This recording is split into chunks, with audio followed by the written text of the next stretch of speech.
Welcome to mega 9. This is Tejaswi. ముందుగా headlines.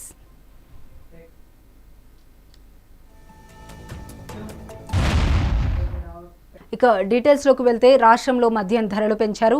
Cheap liquor మినహా అన్నిటిపై ధరల మోత మోగిపోయింది. 180 mlకి 10 రూపాయలు, హాఫ్కి 20 రూపాయలు, ఫుల్కి 40 రూపాయలు పెంచుతూ ఎక్సైజ్ శాఖ నిర్ణయం తీసుకుంది. పెరిగిన ధరలు రేపటి నుండి అమలు కానున్నాయి. అయితే ఇప్పటికే బీర్ ధరలు పెరిగాయి.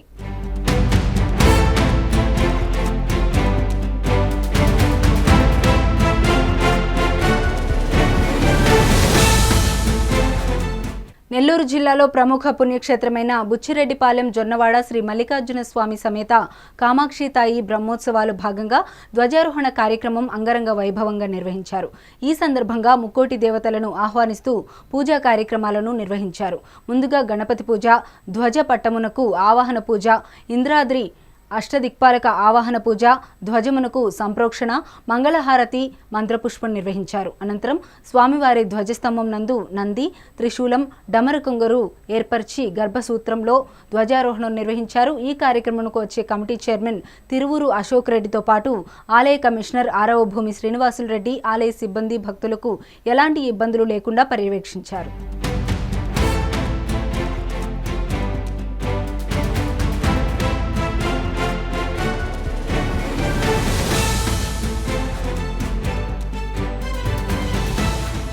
విశాఖపట్నం నగరంలో ఓ ప్రత్యేకమైన ఆకర్షణీయమైన భారీ ప్రాజెక్టు ప్రారంభం కానుంది.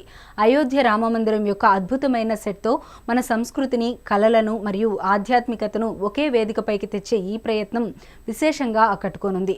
అయోధ్యలోని దివ్యమైన అనుభూతిని పొందే విధంగా ప్రత్యేకమైన ఆకర్షణతో పాటు చేనేత మరియు హస్తకళల అద్భుతమైన ప్రదర్శన కూడా ఏర్పాటు చేసేందుకు నిర్వాహకులు ప్రసాద్ తోబి, మా Uttarandhra in charge Durga Prasad face to face. మన హైందవ ధర్మాన్ని ప్రపంచ స్థాయికి చాటి చెప్పిన శ్రీ అయోధ్య రామమందిరం యొక్క చరిత్ర భారతీయ ప్రజలందరికీ తెలిసిందే. మనొక ఏదైతే సంస్కృతిని చూపిస్తూ మనొక హైందవ ధర్మాన్ని ప్రపంచానికి చూపిస్తున్న ఏదైతే అయోధ్య రామమందిరం తరహాలోనే భారీ ప్రాజెక్ట్ అయితే ప్రథమంగా ఉత్తరాంధ్ర విశాఖ వేదికగా నిర్మాణం చేపట్టబోతున్నారు. ఏదైతే అయోధ్య రామమందిరం దర్శించలేని ఉత్తరాంధ్ర వెనకబడిన ప్రాంతం ప్రజల కోసం, ప్రత్యేకంగా తెలుగు వారి కోసం ఏదైతే అక్కడ అయోధ్య రామమందిరం ఏ విధంగా నిర్మాణం చేపట్టారో, మన హైందవ ధర్మాన్ని ప్రపంచానికి ఏ విధంగా తెలియజేశారో అదే హైందవ ధర్మాన్ని చూపిస్తూ అక్కడ ఏ విధంగా బాలరాముని విగ్రహం ఏ విధంగా నిర్మితం చేపట్టారో అదే తరహాలో అయోధ్య రామమందిరాన్ని విశాఖ వేదికగా ఆర్కే బీచ్ పార్క్ హోటల్ సమీపంలో భారీ ప్రాజెక్ట్ నిర్మాణం చేపట్టబోతున్నాం. ప్రస్తుతం మనతో పాటు నిర్వాహకులు ప్రసాద్ గారు ఉన్నారు. మరిన్ని వివరాలు తెలుసుకునే ప్రయత్నం చేద్దాం. సార్ నమస్తే అండి, ఎలా ఉన్నారు ప్రసాద్ గారు? నమస్తే అండి, జై శ్రీరామ్ అండి. ఏదైతే మన హైందవ ధర్మాన్ని ప్రపంచ స్థాయికి చాటి చెప్పింది అయోధ్య రామమందిరం, సో అదే తరహాలో ప్రథమంగా మన తెలుగు వారి కోసం, ఉత్తరాంధ్ర ప్రజల కోసం మీరు ఇంత భారీ ప్రాజెక్ట్ నిర్మాణం చేపట్టారు. అసలు ఇక్కడే మన కోసం ప్రత్యేకంగా పెట్టాలని మీకు ఎందుకు ఆలోచన కలిగింది? అసలు ఏ విధంగా పూర్తిస్థాయి నిర్మాణం జరుగుతుంది? ఫస్ట్ ఆఫ్ ఆల్ ఏంటంటే అయోధ్య రామ మందిరాన్ని అక్కడ అయోధ్యలో మోదీ గారు నిర్మించడం జరిగిందండి. దానికి గాను మన ప్రశంసలు ఎంతైతే ఇదిగా వచ్చాయో, సనాతన ధర్మాన్ని ఎంతైతే పెంపొందించారో, ఏ రకంగా జరిగిందన్నది మనకు తెలిసిన విషయం ఇది. అయితే ఇది ఈ యొక్క అయోధ్య రామ మందిరాన్ని మన తెలుగు ప్రజలకి నేను అందించగలుగుతున్నందుకు నాకు చాలా అదృష్టంగా నేను భావిస్తున్నాను. ఈ అయోధ్య రామ మందిరాన్ని నిర్మించడానికి గల ముఖ్య కారణం ఏంటంటే, ప్రయాగ్రాజ్లో మేము ఆల్రెడీ అయోధ్య రామ మందిరాన్ని ఇదే ప్రాజెక్ట్ని మేము అక్కడ చేయడం జరిగిందండి. దానికి మంచి రెస్పాన్స్ వచ్చిందండి. ఆ రెస్పాన్స్ని బట్టి మేము దాన్ని ఎనర్జీగా తీసుకుని దాన్ని ఇంకా విస్తృతంగా మేము ప్రదర్శించాలని, విస్తృతంగా మన సనాతన ధర్మాన్ని, అదే మన గవర్నర్లైన చంద్రబాబు నాయుడు గారు, ముఖ్యమంత్రి వర్యులు, తర్వాత ఉప ముఖ్యమంత్రుల వర్యులు శ్రీ పవన్ కళ్యాణ్ గారు ఈ రామనామాన్ని, సనాతన ధర్మాన్ని గురించి ఎంత విధంగా అతను ప్రత్యేకమైన మాల ధరించి ఆ విస్తృత స్థాయిలో అతను సనాతన ధర్మం గురించి తెలియజెప్పడం మాకు చాలా ఆనందదాయకం అయ్యింది. అందుకు గాను మేము ఈ మన తెలుగు రాష్ట్రాలకు మనం అందించడం గురించని మనం వైజాగ్ విశాఖ తీరంలో మేము పెట్టడానికి నిర్ణయించుకుని మనం పెట్టడం జరుగుతుందండి. మన తెలుగువారిగా ఉత్తరాంధ్రలో ప్రప్రదంగా ప్రారంభిస్తున్నారు, కానీ మరి మొదటగా ప్రయాగరాజ్లో నిర్మాణం చేపట్టారు. అక్కడే ఎందుకు చేపట్టారు, మన ఆంధ్రాలో నిర్మాణం చేపట్టకుండా? అయితే అసలు యాక్చువల్గా ఫస్ట్ ఇక్కడే చేద్దామని అనుకున్నామండి. ముందు చేద్దామని అనుకునే టైంలో ప్రయాగరాజ్లో టెండర్ అవ్వడం మాకు టెండర్ అవ్వడంతో మేము ఒక్కరం కాదండి, మాది గరుడ గ్రూపు, వైజాగ్ అదే ముంబై వాస్తవ్యులు బిజ్వాష్ గ్రూపు బిఆర్ శెట్టి గారు వాళ్ళు మేము కొలాబరేషన్లో మేము అక్కడ ప్రయాగరాజ్లో టెండర్ అవ్వడం, మేము వాళ్ళ సమక్షంలో మేము వాళ్ళ ఆధ్వర్యంలో మేము పెట్టడం జరిగిందండి. అక్కడ దానికి గాను మేము ఫస్ట్ ఆఫ్ ఆల్ ఏంటంటే వైజాగ్లోనే పెడదామని అనుకున్నాము. కాకపోతే అక్కడ టెండర్ అవ్వడంతో మేము అక్కడ పెట్టి కొన్ని కోట్ల మంది జనాలు వస్తారు, అక్కడ చూడడం జరుగుతుంది, సందర్శించడం జరుగుతుంది, మాకు ఆనందదాయకంగా అనుకున్నాం. అక్కడ పెట్టడం అందుకు ముఖ్య కారణం అక్కడ అంతమంది భక్తజనం వస్తారు కదా కుంభమేళాకి స్నానం ఆచరించడానికని ముందు అక్కడ పెట్టామండి. అక్కడి నుంచి ఎలాగా మనకు తెలుగు వాళ్ళకి మనం అక్కడ పెట్టడం జరిగింది కదా, మళ్ళీ తెలుగు వాళ్ళుగా మనకి ఇక్కడ పెట్టుకోవాలని ముఖ్య ఉద్దేశంతో మనం తిరిగి మళ్ళీ తీసుకొచ్చి పెట్టడం జరిగింది. మీరు అన్నట్టే మన సనాతన ధర్మాన్ని, హైందవ ధర్మాన్ని ప్రపంచ స్థాయికి తీసుకుని కూడా అయోధ్య రామ మందిరం, దానికి ప్రధాన భూమికి పోషించి ప్రధాన నరేంద్ర మోదీ గారు. అదేవిధంగా మన తెలుగు ప్రజలు మనం చూస్తే ఉప ముఖ్యమంత్రి పవన్ కళ్యాణ్ కూడా సనాతన ధర్మాన్ని దేశ ప్రజలు చూడాలి, సనాతన ధర్మం విశేషం తెలుసుకోవాలి, ప్రతి ఒక్క యువత కావడం తెలిసి ప్రత్యేక మాల కూడా ధరించారు. మీరు స్ఫూర్తిగా తీసుకొని ఈ భారీ ప్రాజెక్ట్ నిర్మాణం చేపట్టారు. సో అక్కడ ఏ విధంగా అయోధ్య రామ మందిరం ఉంటుందో అదే తరహాలో ఇక్కడ కూడా నిర్మాణం పూర్తి అవుతుందా, అదే విధంగా ఉంటుందా, అంటే ఏమైనా చేంజెస్ ఉండబోతున్నాయి? ముఖ్య కారణం ఏంటంటే అక్కడ అయోధ్య రామ మందిరం ఎలాగైతే ఉందో దాని నమూనానైతే మేము తీర్చిదిద్దగలిగామండి. కానీ యాజ్ టీజ్గా మనం చేయాలంటే అది రాతి కట్టడం అండి. ఇది ఓన్లీ చేతితో మనం ఆ వెదురు బొంగులతో మేము నిర్మించింది అండి. ఇది ఓన్లీ ఐరన్ స్ట్రక్చర్ కాదు, ఇది ఓన్లీ చేతితో చేసిన పని కాబట్టి దీనికి మ్యాక్సిమం మేము అయోధ్య రామ మందిరాన్ని ఎలాగైతే ఉన్నదో దాని నమూనా అయితే తీసుకురాగలిగామండి. ప్రయాగరాజ్లో చూసాం కదండి, అక్కడికి కొద్దిగా చేర్పులు మార్పులు మనం చేయడం జరిగిందండి. ఇంకా ప్రయాగరాజ్లో దానికంటే కూడా ఇక్కడ అత్యద్భుతంగా వచ్చిందని మాకు ఆనందంగా అనిపిస్తుందండి. సో ఈరోజు ఆ పూజా కార్యక్రమం ప్రారంభంగా అవుతుంది, అండ్ పబ్లిక్ రావాలంటే ఏ టైం నుండి ఏ టైంలో దీన్ని సందర్శించారు? మేము గురువారం నాడు ఆంజనేయ స్వామి జయంతి నాడు నుంచి స్టార్ట్ అవుతుంది, ప్రారంభం జరుగుతుందండి. మీకు మే 22వ తారీఖు నుంచి గురువారం నుంచి మొదలవుతుందండి. ఆ పూజా కార్యక్రమాల్లో మామూలుగా స్వామివారికి 5:30కి నివేదన, ఇవన్నీ కార్యక్రమాలు మామూలుగానే ఉంటాయండి. ఇప్పుడు చేసేది కూడా మేము చెందేది కూడా అయోధ్య రామ మందిరం నుంచే తేవడం జరిగిందండి. విగ్రహం అది అక్కడి నుంచే తెప్పించడం జరిగిందండి. జల ప్రతిష్ట, వాయు ప్రతిష్ట చేస్తానని అన్నారండి గురువుగారు. ఆ నిమిత్తం పూజా కార్యక్రమాలు జరుగుతాయండి. ఉదయం సందర్శకులకి అయితే భక్తులకి ఉదయం 9 గంటల నుంచి నైట్ రాత్రి 10:30 వరకు మేము దర్శనానికి ఏర్పాట్లు చేసామండి. అయోధ్య తరహాలో ఏ విధంగా నిత్యం పూజలు చేస్తారో అదే తరహాలో ఇక్కడ కూడా పూజలు చేస్తూ భక్తులు, అదేవిధంగా ప్రథమంగా తెలుగు ప్రజలు, ఉత్తరాంధ్ర ప్రజలు దీన్ని సందర్శించే విధంగా పూర్తి స్థాయిలో ఏర్పాట్లు పూర్తిగా వచ్చి అదేవిధంగా గురువారం ఉదయాన్నే పూజతో ఈ ప్రాజెక్టు ప్రారంభమయ్యే విధంగా నిర్వాహకులు అయితే కృషి చేస్తున్న వివరాలు కూడా మనం చూడొచ్చు. Ganesha Durgaprasad, mega TV, Visakha. తిరుమలకు వచ్చే భక్తులు వివిధ రాష్ట్రాలకు చెందిన వారు కావడంతో వారికి సాంప్రదాయ వంటకాలను అందించాలని, ఎలాంటి అసౌకర్యం కలగకుండా హోటళ్లలో నాణ్యత, పరిశుభ్రత పాటించాలని టీటీడీ హోటల్ యాజమాన్యాలకు ఆదేశించింది. హోటల్ నిర్వహణ చక్కగా ఉండేలా నిర్వాహకులు జాగ్రత్తలు తీసుకోవాలని సూచించింది.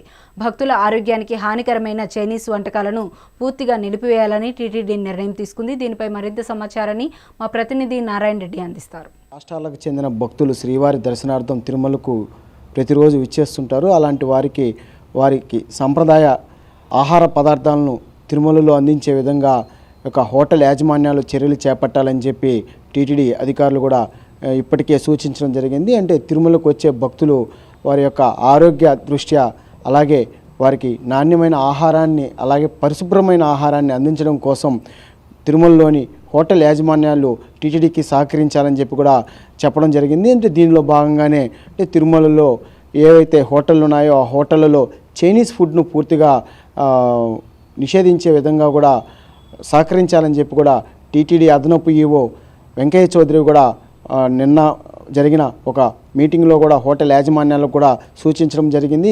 ఇందులో భాగంగానే వీలైనంత వరకు తిరుమలలో అంటే ఏవైతే ఈ యొక్క చైనీస్ ఫుడ్కి సంబంధించి నూడిల్స్ కానీ అలాగే గోపి మంచూరి ఇలాంటి మసాలా ఫుడ్ ఆయిల్ ఫుడ్స్ ఎక్కువగా ఉన్న వాటిని వీలైనంత వరకు వాటిని బ్యాన్ చేయాలని చెప్పి కూడా ఆ యొక్క హోటల్ యాజమాన్యాలకు కూడా చెప్పడం జరిగింది. అలాగే పూర్తిగా వివిధ రాష్ట్రాలకు సంబంధించిన భక్తులు తిరుమలకు వస్తుంటారు కాబట్టి అలాంటి వారికి ఎలాంటి ఇబ్బందులు కలగకుండా అంటే చిన్న చిన్న పొరపాట్ల వల్ల కూడా భక్తులు అసంతృప్తితో తిరిగి వారి ఊర్లకు వెళ్లకుండా ఉండే విధంగా కూడా ఈ ఆహారంలో ఎలాంటి లోటుపాట్లు లేకుండా పరిశుభ్రమైన ఆహారాన్ని నాణ్యమైన ఆహారాన్ని అందించాలని చెప్పి కూడా హోటల్ యాజమాన్యాలకు కూడా చెప్పడం జరిగింది.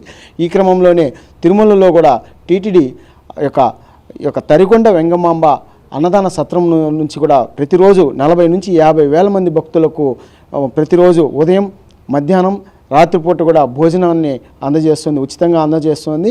అదేవిధంగా 33 ప్రాంతాలలో తిరుమలలోని రద్దీ ఉన్న భక్తులు ఎక్కువ రద్దీగా ఉండే ప్రాంతాలు ఒక 33 ప్రాంతాలలో కూడా ఈ యొక్క అన్నప్రసాదాలను సాంబార్ రైస్ అలాగే పెరుగన్నము మజ్జిగ వీటన్నిటిని కూడా నిత్యం టీటీడీ సరఫరా చేస్తుంది. అంటే పూర్తిగా భక్తుల ఆరోగ్యాన్ని దృష్టిలో ఉంచుకొని వారికి నాణ్యమైన ఆహార పదార్థాలను అందించే ఉద్దేశంతోనే టీటీడీ ఒక ఏర్పాట్లు చేస్తుంది. అదేవిధంగా ఇటీవల కొద్ది రోజుల ముందు తిరుమలలో యొక్క ఆకస్మిక తనిఖీలు చేసిన నేపథ్యంలోనే కొంత అంటే శుభ్రంగా లేని హోటళ్లపైన కూడా కొంత జరిమానాలు విధించి వారికి హెచ్చరికలు కూడా జారీ చేసిన నేపథ్యంలోనే పూర్తిగా తిరుమలలో చైనీస్ ఫుడ్ను రద్దు చేయాలన్న ఉద్దేశంతో కూడా బ్యాన్ చేయాలన్న ఉద్దేశంతో కూడా టీటీడీ ఆ దిశగా అడుగులు వేస్తుంది. ఇందులో భాగంగానే ప్రైవేట్ ప్రాజెక్టుగా కొన్ని హోటళ్ళకు కూడా ఇదే విధంగా టీటీడీ కొన్ని సూచనలు కూడా చేయడం జరిగింది. అంటే సుదూర ప్రాంతాల నుంచి వచ్చే భక్తులకు ఒక రుచికరమైన సాంప్రదాయ వంటకాలతో చేసిన ఆహారాన్ని అందించాలని చెప్పి కూడా టీటీడీ సూచించడం జరిగింది. ఇందులో భాగంగానే ఎవరైతే హెల్త్ ఆఫీసర్లు వాళ్ళు ఉన్నారో వాళ్ళు కూడా ఈ యొక్క ఫుడ్ ఐటమ్స్కి సంబంధించిన ఆహార నాణ్యతను కూడా పరిశీలించే విధంగా కూడా ఆ దిశగా చర్యలు చేపట్టాలని కూడా టీటీడీ వారికి ఆదేశాలు కూడా జారీ చేసింది. అంటే పూర్తిగా గతంలో ఏదైతే ప్లాస్టిక్ని ఏ విధంగా తిరుమలలో నిషేధించారో అదే తరహాలో తిరుమలలో చైనీస్ ఫుడ్స్ కూడా పూర్తిగా బ్యాన్ చేయాలన్న ఉద్దేశంతో టీటీడీ అడుగులు వేస్తుంది. అంటే సాంప్రదాయమైన వంటకాలను భక్తులకు అందించాలని అలాగే నాణ్యమైన అలాగే రుచికరమైన ఆహారాన్ని భక్తులకు అందించే దిశగా టీటీడీ అడుగులు వేస్తుంది. కెమెరామెన్ సురేష్తో నారాయణ, మెగా 9 టీవీ, తిరుపతి. విశాఖ మహానగరానికి వాతావరణ శాఖ ఎల్లో అలర్ట్ ప్రకటించింది. రాబోయే 3 గంటల్లో జిల్లాలో 1-2 చోట్ల ఉరుములు మెరుపులతో కూడిన వర్షం కురిసే అవకాశం ఉందని తెలిపింది. బలమైన ఈదురుగాలులు వీస్తాయని హెచ్చరించింది. దీనిపై మరింత సమాచారం మా ఉత్తరాంధ్ర ఇన్ఛార్జ్ దుర్గాప్రసాద్ అందిస్తారు.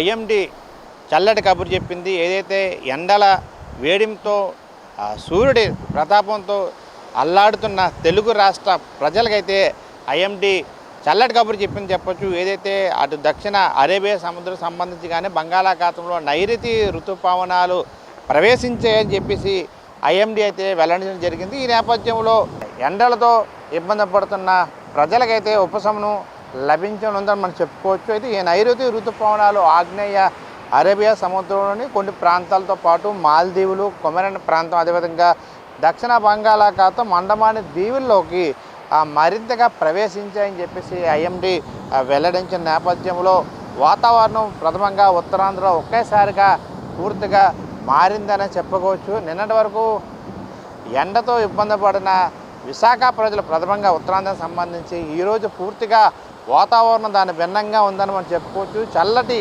గాలులతో ఒకేసారి వాతావరణం పూర్తి స్థాయిలో మారిందనే చెప్పుకోవచ్చు. ఈ నేపథ్యంలో ఐఎండీ కూడా మరొక అలర్ట్ విశాఖ ప్రజలకైతే అలర్ట్ చేసింది. విశాఖ మహానగరానికి సంబంధించి వాతావరణ శాఖ ఎల్లో అలర్ట్ ప్రకటించింది. మరో 3 గంటల్లో విశాఖపట్నం సంబంధించి జిల్లాలో 1-2 చోట్ల ఉరుములు మెరుపులతో కూడిన వర్షం అయితే కురిసే అవకాశం ఉందని ఇప్పటికే ప్రకటించింది. అదేవిధంగా 40 కిలోమీటర్ల వేగంతో బలమైన ఈదురుగాలు కూడా వేస్తాయని హెచ్చరించింది. అయితే అక్కడక్కడ తేలికపాటి వర్షాలు కురిసే అవకాశం ఉందని చెప్పేసి కూడా ఇప్పటికే ఒక ప్రకటన కూడా ఐఎండీ రిలీజ్ చేయడం జరిగింది. అయితే పూర్తిగా నిన్నటి వరకు కూడా ఎండతో సతమతమైన ప్రజలు వాతావరణం చల్లబడడంతో ఆనందంగా ఆ చల్లటి వర్ణాన్ని ఆస్వాదిస్తుండగా మనం చూసుకోవచ్చు. ఏదైతే ఈ నెలాఖరికి ఈ ఋతుపవనాలు కేరళ తీరాన్ని తాకే అవకాశం ఉంది. అదేవిధంగా ఈసారి సాధారణం కంటే 4 రోజులు ముందుగానే ఆ వర్షాలు వస్తున్నాయని చెప్పేసి కూడా వాతావరణ శాఖ అధికారులు తెలియజేయడం జరిగింది. మరోవైపు అటు దేశ రాజధాని ఢిల్లీలో కూడా భారీ వర్షం కురిసింది. మరోవైపు తెలంగాణ ప్రాంతం హైదరాబాద్ పరిసర ప్రాంతాల్లో కూడా భారీగా వర్షపాతం నమోదవుతున్న పరిస్థితి కూడా చూడవచ్చు. అయితే ఢిల్లీలో ఈ భారీ వర్షం నేపథ్యంలో కూడా ప్రజలు అక్కడ ఇబ్బంది పడిన పరిస్థితి, ట్రాఫిక్ సమస్య కూడా వర్షంతో ఏర్పడిన పరిస్థితి కూడా మనం చూడవచ్చు. అయితే ఉత్తర కోస్తాకు చూస్తే ఉత్తర కోస్తాకు ఆనుకున్న బంగాళాఖాతంలో ఉపరితల ఆవర్తనం ఏర్పడిందని కూడా విశాఖ తుఫానా హెచ్చరికల కేంద్రం కూడా తెలియజేయడం జరిగింది. అంటే రానున్న వారం రోజుల పాటు కూడా మోస్తారు నుంచి భారీ వర్షాలు కురుస్తాయని కూడా వెల్లడించింది. అయితే వాతావరణ శాఖ ప్రథమంగా మనం అటు ఉత్తరాంధ్రలో అటు మన్యం జిల్లా, అల్లూరు జిల్లా, ఏలూరు పరిసర ప్రాంతాల్లో కూడా వర్షాలు కురుస్తాయని చెప్పేసి కూడా ఆ వాతావరణ శాఖ అధికారులు తెలియజేస్తున్నారు. మరోవైపు ప్రకాశం, బాపట్ల జిల్లాలో కూడా వర్ష సూచన తెలియజేయడం జరిగింది. అయితే తెలంగాణ వ్యాప్తంగా కూడా మనం చూస్తే 4 రోజుల పాటు రాబోయే 4 రోజుల పాటు కూడా మోస్తారు వర్షాలు కురిసే అవకాశం ఉందని ఐఎండీ కూడా సూచన చేసింది. ఈ నేపథ్యంలో గంటకి 40 నుంచి 50 కిలోమీటర్ల వేగంతో కూడా ఈదురుగాలు వీచే అవకాశం ఉంది. రాబోయే 3 రోజుల పాటు కూడా పగటి ఉష్ణోగ్రతలు సాధారణం కంటే 3 నుంచి 5 డిగ్రీలు తక్కువగా నమోదయ్యే అవకాశం ఉందని కూడా వాతావరణ శాఖ అధికారులు ఇప్పటికే తెలియజేయడం జరిగింది. అయితే ఉక్కపోతతో ప్రజలకి ఉపశమనం కలిగినంత కూడా మనం చూసుకోవచ్చు. గత 2-3 రోజులుగా ఉక్కపోతతో ప్రథమంగా ఉత్తరాంధ్రలో ఈ సముద్ర తీర ప్రాంతం అంతా కూడా ప్రజలు ఉండే ఈ ప్రాంతం అంతా కూడా ఉక్కపోతతో ఉక్కిరిబిక్కిరైన విశాఖ వాసులైతే ఈరోజు పూర్తిగా వాతావరణం మార్పు రావడంతో చల్లటి గాలి వీచడంతో కూడా ఈ వాతావరణాన్ని ఆస్వాదిస్తున్నారు. గత 3 రోజులు తీవ్రంగా ఇబ్బంది పడ్డారు ఉక్కపోతతో. అయితే ఈరోజు వాతావరణం పూర్తిస్థాయిలో మారిపోవడంతో కూడా విశాఖ వాసులు ఆనందం వ్యక్తం చేసిన పరిస్థితి కనిపిస్తుంది. మరొక 4 రోజుల పాటు కూడా పూర్తిగా ఈ నైరుతి ఋతుపవనాలు విస్తరించే అవకాశం ఉన్న నేపథ్యంలో త్వరగానే ఈసారి వర్ష ప్రభావం కనబడనుంది. గత ఏడాది కంటే కూడా ఈసారి సాధారణ కంటే ఎక్కువగా కూడా వర్షపాతం నమోదయ్యే అవకాశం ఉందని కూడా వాతావరణ శాఖ అధికారులు ఇప్పటికే తెలియజేయడం జరిగింది. ఎందుకంటే ఎక్కువగా వర్షాలు పడుతున్న నేపథ్యంలో రైతులు కూడా ఆనందం చేస్తున్న వ్యక్తి మనం చూడొచ్చు. Person Ganesha Durgaprasad, mega 9 TV, Visakha నుండి. రంగారెడ్డి జిల్లా మైలార్దేవపల్లిలో అగ్ని ప్రమాదం చోటు చేసుకుంది. 3 అంతస్తుల భవనంలో ఆకస్మికంగా మంటలు చెలరేగాయి. ప్రాణభయంతో టెర్రస్ పైకి ఎక్కిన నివాసితులు తీవ్ర ఆందోళనకు లోనయ్యారు. సమయానికి ఘటనా స్థలానికి చేరుకున్న అగ్నిమాపక సిబ్బంది వారిని సురక్షితంగా రక్షించారు.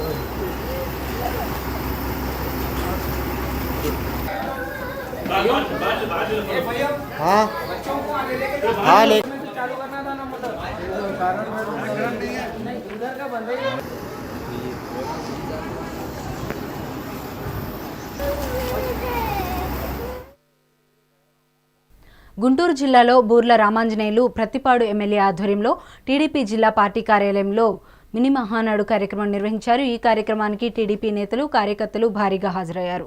మే 28వ తేదీన కడపలో జరిగే మహానాడు కార్యక్రమంలో ప్రతిపాడు నియోజకవర్గ పరిధి నుండి వేలాదిగా టీడీపీ కార్యకర్తలు, నేతలు పాల్గొనాలని ఎమ్మెల్యే బూర్ల రామాంజనేయులు పిలుపునిచ్చారు. ఈ సందర్భంగా రాష్ట్రంలో వైసీపీ అరాచక పాలన నుంచి విముక్తి కల్పించిన రాష్ట్ర ప్రజల అభివృద్ధి ఫలాలు అందించడానికి చంద్రబాబు అధికారంలోకి రావడం గమనార్హమని తెలిపారు. మహానాడు దిశానిర్దేశంతో రాష్ట్రంలో అభివృద్ధి పనులు పరుగులు పెడతాయని గుర్తు చేశారు.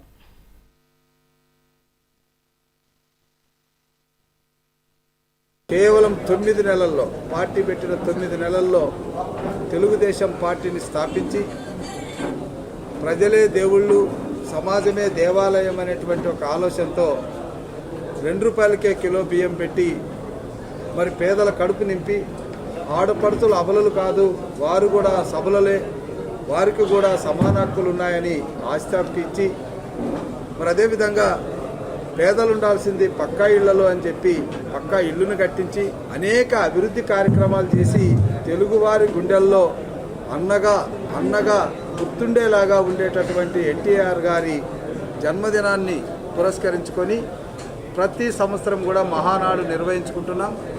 బట్ ఇప్పుడు కూడా మరి ఈ మహానాడు అంటే 5 సంవత్సరాల వైసీపీ నిరంకుశ పాలనను, ప్రజా వ్యతిరేక పాలనను, రద్దుల పాలనను, దోపిడీ పాలనని తుదముట్టించి అఖండ మెజార్టీతో తెలుగుదేశం పార్టీ మళ్ళా అధికారాన్ని చేజిక్కించుకున్నటువంటి సందర్భంగా మరి ముఖ్యంగా మరి మనకు ప్రత్యర్థి అయినటువంటి వైసీపీ పార్టీ అధినేత ఉన్నటువంటి కడప జిల్లాలోనే ఈ మహానాడును నిర్వహించడం అనేటువంటిది. అమరుడు కానిస్టేబుల్ కిష్టయ్య కుటుంబానికి కేసీఆర్ భరోసా అందించాడు. కృష్ణయ్య కూతురు వైద్య విద్య కోసం ఆర్థిక సహాయం అందజేశారు. ఇచ్చిన మాట ప్రకారం తెలంగాణ ఉద్యమ అమరుడు కానిస్టేబుల్ కిష్టయ్య కుటుంబానికి తన సహాయాన్ని కొనసాగిస్తూనే ఉన్నట్లు కేసీఆర్ తెలిపారు. అయితే బీఆర్ఎస్ అధినేత కేసీఆర్ని ఎర్రవెల్లి నివాసంలో అమరుడు కానిస్టేబుల్ కిష్టయ్య కుటుంబ సభ్యులు మర్యాదపూర్వకంగా కలిశారు. రాష్ట్ర సాధన కోసం జరిగిన పోరాటంలో తన ప్రాణాలను బలిదానం చేసిన కానిస్టేబుల్ కిష్టయ్య కుటుంబాన్ని అన్నీ తానే కేసీఆర్ ఆదుకుంటున్నారు. ఈ నేపథ్యంలోనే కిష్టయ్య కుటుంబానికి తన సంపూర్ణ సహకారం ఎప్పటికీ కొనసాగుతూనే ఉంటుందని భరోసా ఇచ్చారు.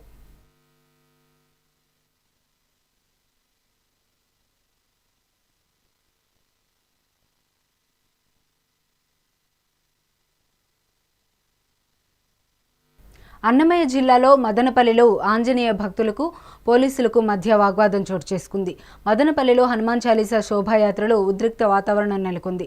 బజరంగ్ దళ్ నేతృత్వంలోని బీజేపీ, విహెచ్పి, హిందూ ఐక్యవేదిక సంఘాల నేతలు స్థానిక రామాలయం నుండి ర్యాలీని ప్రారంభించారు. ర్యాలీకి తీసుకున్న అనుమతుల ప్రకారం కాకుండా మరో మార్గంలో వెళ్లడంతో అనుమతి లేదంటూ పోలీసులు హనుమాన్ చాలీసా శోభాయాత్రను స్థానిక ఎన్టీఆర్ సర్కిల్ వద్ద పోలీసులు అడ్డుకున్నారు. శోభాయాత్రను అడ్డుకున్న పోలీసులకు బజరంగ్ దళ్ నాయకుల మధ్య వాగ్వాదం చోటు చేసుకుంది.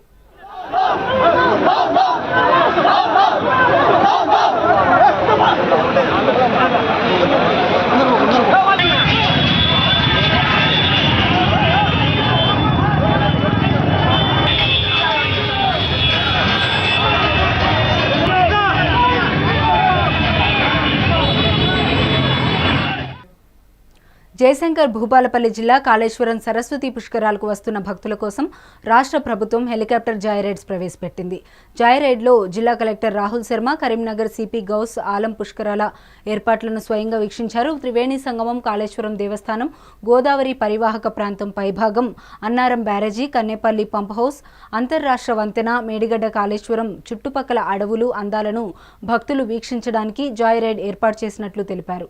ఈ హెలికాప్టర్లో సామర్థ్యం 6 ప్రయాణికులు కాగా ఒక్కరికి 4,500 రూపాయలు ధర నిర్ణయించారు.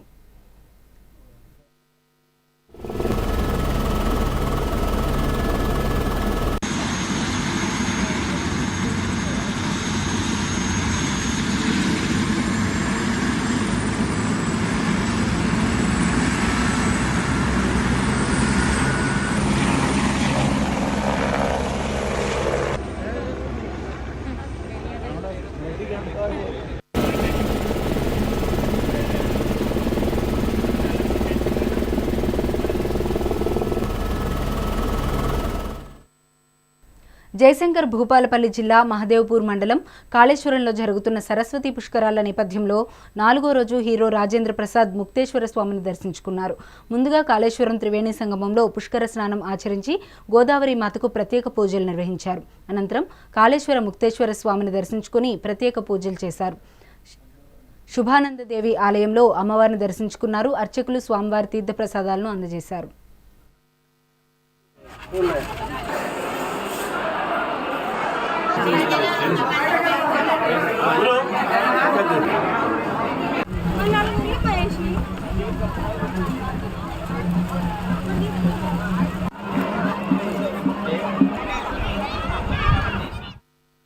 శ్రీశైలం శివారు ప్రాంతంలో పెద్దపులి సంచారం కలకలం రేపింది. బ్రాహ్మరి పుష్పవనం సమీపంలో పెద్దపులి కనిపించింది. బ్రాహ్మరి పుష్పవనం వద్ద జేసీబీతో పనిచేస్తుండగా అక్కడ పనిచేసే వాళ్లకు కనిపించింది.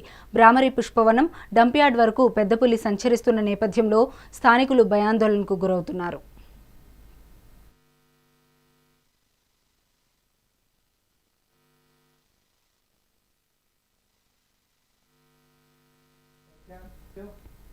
చార్మినార్ సమీపంలోని గుల్జార్ హౌస్లో భారీ అగ్ని ప్రమాదం సంభవించి 17 మంది మృతి చెందారు. కాగా ఈ నేపథ్యంలో ప్రమాదానికి సంబంధించిన వివరాలను మా ఇన్పుట్ ఎడిటర్ శ్రీనివాస్ స్థానికులను అడిగి తెలుసుకున్నారు. అలాగే మోడీ జ్యువెలర్స్ దగ్గర జరిగిన ప్రమాదంలో 17 మంది మరణించారు. దానికి సంబంధించిన అంశంలో మరొక మహిళ ఉన్నారు, ఆమెతో మాట్లాడదాం. ఆమె ప్రత్యక్ష సాక్షి. అమ్మా కైసా हिंदी में बोलना తెలుగు వస్తా. అది కరెంట్ షార్ట్ తోని సిలిండర్ బస్ట్ అయింది. సిలిండర్ బస్ట్ అయిన తర్వాత మొత్తం చాలా మంది ఉన్నది. ఇది ఇంటిలో ఏం ఫంక్షన్ ఉన్నది, ఏం వేరే చెల్లెలు అక్క అంతా చాలా మంది వచ్చింది. ఒక జగ ఉన్నది బస్ట్ అయిన తర్వాత మొత్తం చచ్చిపోయింది. చిన్న చిన్న పిల్లలు కూడా ఉన్నది, అదిలో పెద్ద మనుషులు కూడా ఉన్నది. అందరు చచ్చిపోయినా 2-3 మనిషి ఉన్నది లేకుంటే 16-17 మనిషి చచ్చిపోయినా. అది కోసం చాలా ఘోర అన్యాయమైంది. మా దేవుడు ఘోర అన్యాయమైంది. దేవుడితో ఏం చేస్తా. అది చిన్న చిన్న పిల్లలు వాళ్ళంతా మీ బంధువులా? మా రిశ్తేదారు రిలేటివ్స్. ఇల్లు ఎక్కడ? మా ఇల్లు బంజారీలో ఉన్నా. నేను ఉమెన్ చైల్డ్ వెల్ఫేర్. ఇవి ఇప్పటివరకు ఉన్న అప్డేట్స్. మరిన్ని అప్డేట్స్ కోసం చూస్తూనే ఉండండి మెగా 9.